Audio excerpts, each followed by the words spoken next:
Hello student, कैसे हो सब लोग। मैं ये आशा रखता हूँ कि सभी इस लॉकडाउन पीरियड में अच्छे रहेगा। मेरा हिंदी बोलने का थोड़ा प्रॉब्लम होता है, तो इसीलिए मैनेज कर लेना इस क्लास को। मैं वो कॉलेज और क्लास को बहुत ही मिस करता हूँ। तो आज का जो टॉपिक है वो मेरा है फॉर्मेशन ऑफ कंपनीज एक्ट। अगर फॉर्मेशन ऑफ कंपनीज एक्ट के कंटेंट के बारे में समझेंगे, फॉर्मेशंस मतलब क्या होता है। फॉर्मेशंस मतलब होता है कि हम कंपनी को कैसे फॉर्म करेंगे। तो उसको और थोड़ा डिटेल्स में जानने के लिए देखो, तुम्हारा सेकंड पेज में फॉर्मेशन ऑफ कंपनीज एक्ट का बारे में दो हिस्सों में बांटा गया है, जिसमें डेफिनेशन, स्टेजेस इन कॉरपोरेशंस और कुछ डॉक्यूमेंट्स के बारे में हम लोग डिस्कस करेंगे। सो डिटेल्स में आते हैं पेज नंबर 3 में। What do you mean by formation of company. इसका मतलब है फॉर्मेशन ऑफ कंपनी का मतलब क्या है। मैंने कंपनी एक्ट पढ़ाते वक्त बोला था, अगर कंपनी हमको क्रिएट करना पड़ता है, companies artificial judicial persons created by law. So law को मानते हुए कैसे हम लोग कंपनी को फॉर्म्ड करेंगे, उसका इंटायर प्रोसीड्यूर्स को जब हम एक एक वर्ड में यूज़ करते हैं तो उसको बोला जाता है फॉर्मेशन ऑफ कंपनीज एक्ट। सो देखो, इसके बाद आया है हम लोगों के सामने में stages of formation of company.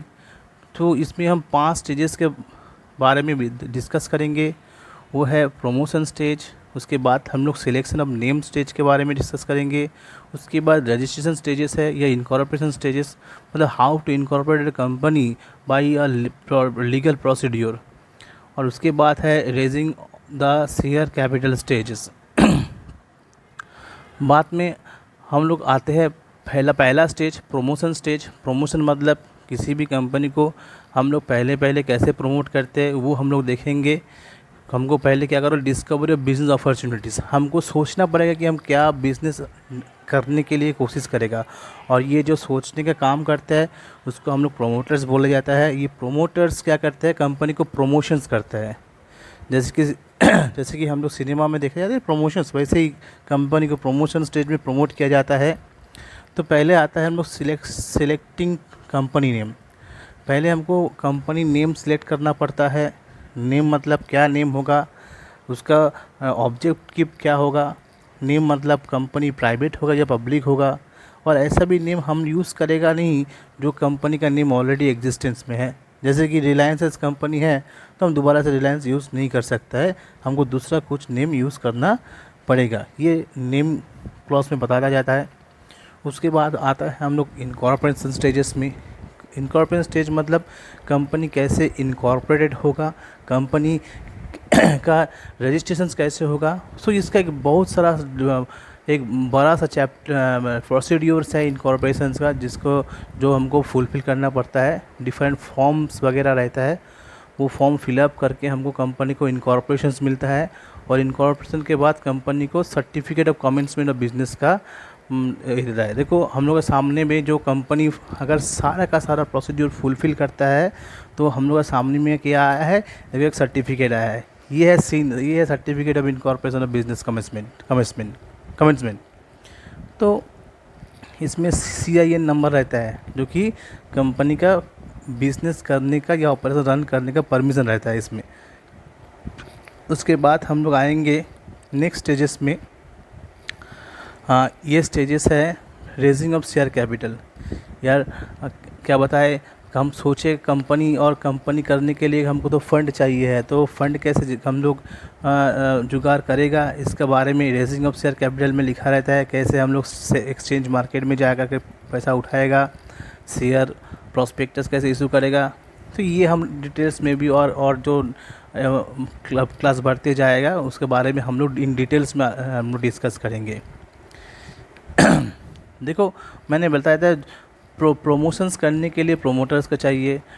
अगर मैं कंपनी प्रमोट करना चाहता हूँ तो मुझे प्रोमोटर बनना पड़ेगा। और ये प्रोमोटर भी डिफरेंट होता है, थोड़ा हम लोग पढ़ लेते हैं। A promoter is one who undertakes from companies reference the given object and to set is going takes the necessary step and accomplish that purpose. मतलब जो हम लोग सोच रहे हैं उसके मुताबिक हमको कंपनी तैयार करने में सहायता करता है, उसका प्रोमोटर बोल देते हैं।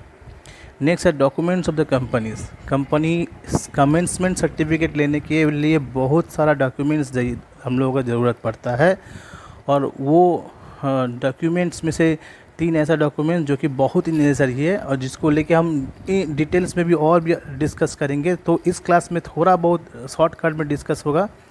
देख, memorandum of associations, MOA, article of associations और प्रोस्पेक्टस ऑफ एसोसिएशन है, ये 3 मेनली आता है। मेमोरेंडम क्या है?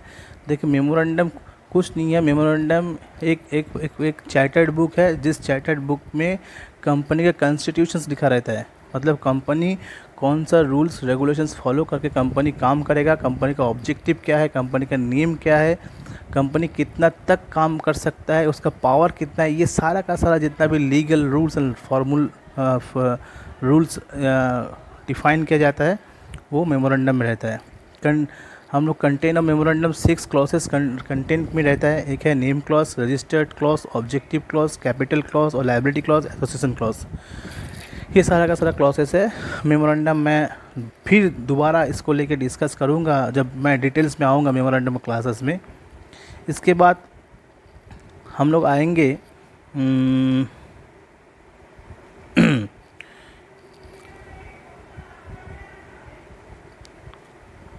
Article of association. Article associations किसको बोला जाता है? Article of association containing the regulations regarding all matters concern in the internal affair of the company. मतलब कंपनी मैनेजमेंट को कंपनी चलाने के लिए जो भी रूल्स एंड रेगुलेशंस तैयार करना पड़ता है वो आर्टिकल्स में लिखा रहता है। और ये आर्टिकल्स भी एक बहुत ही इंपॉर्टेंट डॉक्यूमेंट्स है कंपनी के लिए, और बेसिकली कंपनी के जो मैनेजमेंट्स है उसको सहायता करता है ये आर्टिकल ऑफ एसोसिएशंस। हम देखते हैं आर्टिकल ऑफ एसोसिएशन में कंटेंट क्या क्या होता है। किसी भी dividend of shares, procedure of holding, conducting the meeting, voting rights of the members and rules regarding the methodology of voting and matters relating the appointment power, duties, qualification of remuneration directors, method of increase the capital, rules regarding the common seal of company।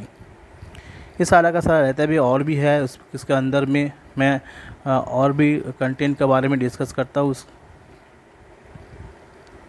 देखो, term of appointment, remuneration, delegation authority, rules relating to the issue of share capital, declaration of dividends and rules regarding its payments, rules relating of accounts, audit, charging, depreciation of procedure of winding up company. ये सारा का सारा जितना भी content है तुमको in short में थोड़ा थोड़ा करके याद रखना पड़ेगा।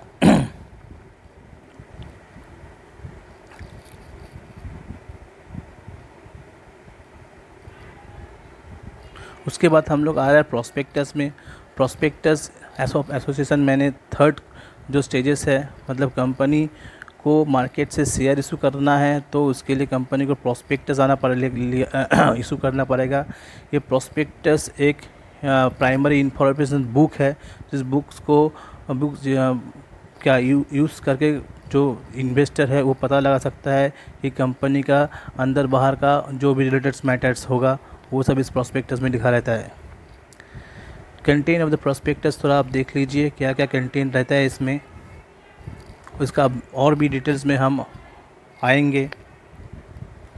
इसका आज का जो क्लासेस मैंने रिकॉर्ड किया ये बहुत ही बेसिक है, और इसको एक एक हिस्से को लेकर के हम लोग एक एक क्लास में डिस्कस करते जाएंगे।